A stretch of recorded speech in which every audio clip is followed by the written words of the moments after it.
எடுத்தவர், என் உருவம் என்னதென்று அறியாத பொழுது என் பெயரை எழுதி வைத்தவர் என்னை தாங்குவார், என்னை தப்புவிப்பார், என்னை எழுதுவார், என்னை கைவிடவே மாட்டார். கர்த்தரின் மெய்ப்பராக இருக்கிறார். நான் தாழ்ச்சி அடையேன்.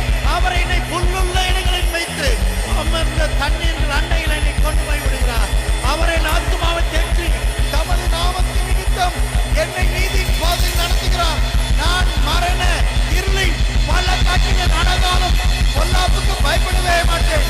தேவரீர் என்னோடு கூட இருக்கிறீர். உமது கோலும் உம்முடைய தடியும் என்னை தேற்றும்.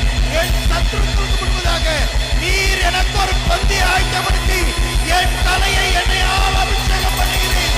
என் பாத்திரம் நிரம்பி வழிகிறது. என் ஜீவனுள்ள நாளெல்லாம்